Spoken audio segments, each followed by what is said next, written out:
Also joining me now, Republican Congressman Matt Gaetz, member of the House Judiciary Committee. Congressman, good to have you with us as well today. I want to just put up one of the new pieces of information that we got today. This is from Catherine Croft's transcript. She's a State Department employee.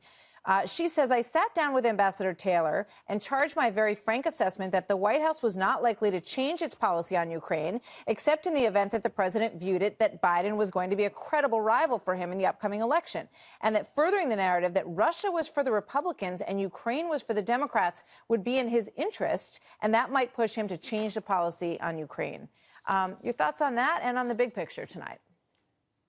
I think that time and again you'll see the individuals testifying this coming week fit into the category of people who had a substantive policy disagreement with the administration and the administration that they themselves were a part of. You see time and again people as a part of the diplomatic corps push back on any administration that comes in and tries to change things up. President Trump has a different way of interacting with other countries. He has a different style. And here I think you see testimony consistent with what you'll hear from Kent and Yovanovitch and Taylor, and that is that they didn't agree with what the president was doing, and they think it's impeachable, whereas I think the country won't.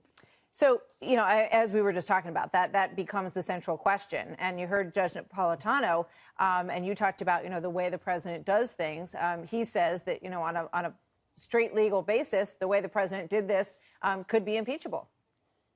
I agree with much of what the judge said. I would disagree that bribery would be applicable for this reason.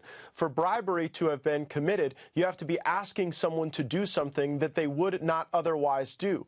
With President Zelensky, he ran an entire campaign on rooting out corruption. He even said to the president that he didn't believe that enough had been done yet and that he needed to make changes with prosecutors to ensure that justice was done in the Ukraine. And it seems only justifiable then for the president to say, well, if you're looking under the hood, let's make sure that there weren't Americans or American administrations or Joe Biden linked to any of that corruption. So I don't think the bribery charge will have any chance to stick because it fails to meet an essential element. I mean, it brings to mind what Gordon Sondland said, the ambassador to the EU, when he spoke with the president on the phone. He said, what do you want, you know, in terms of Ukraine? And he said, there's no quid pro quo. I want the President Zelensky to do what he said he would do in the campaign.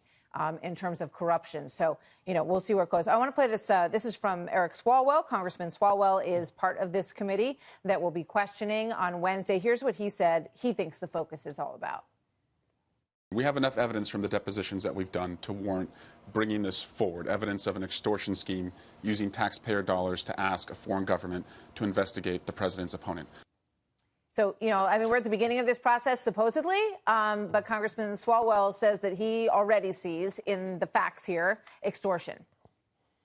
I like Eric Swalwell a lot. He's a talented guy, but I'm still waiting for Eric Swalwell's last doomsday predictions regarding this administration to come true. I don't know why anyone takes Eric seriously when he talks about, you know, the end of the presidency being right around the corner. He said precisely the same thing in the Russia investigation. He did. My advice to Democrats would be maybe bench the, like, Schiff Swalwell team that all told us the president was getting impeached over Russia, and maybe hand this off to people, you know, on the more moderate side, some of these people in the Trump-won district, and have them take a look at it with a little more objectivity, because it's just hard to believe these folks who gave us these outrageous claims before. Well, from your side, how concerned are you about these witnesses? Because what we've heard is that they will come across very earnest, very credible. They've served their country in a variety of ways in the military, as an ambassador.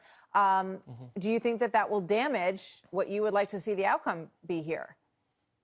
I don't think we have to smear anybody's patriotism to reflect on the fact that these are folks who are part of permanent Washington. They're part of a permanent diplomatic corps, a permanent way of thinking where the only way that you can conduct foreign policy is through ambassadors in the State Department, when in fact presidents for a long period of time, even going back to JFK and the Cuban Missile Crisis, have used other back channels to try to accomplish foreign policy. Now here, people may have disagreed with the president's goals. They might have thought that he shouldn't have used Mayor Giuliani in quite the way that Mayor Giuliani was used, but that is hardly impeachable. That is just something that causes tension within an administration. And unfortunately, in the times in which we live, what would normally be considered maybe an uncouth moment or tension now is just reflexively thrown into the category of impeachment, I think in large part because Democrats and folks in the mainstream media were humiliated over the Russia hoax. Well, this campaign of these hearings will be decided by the American people, I think, in terms of how they read it.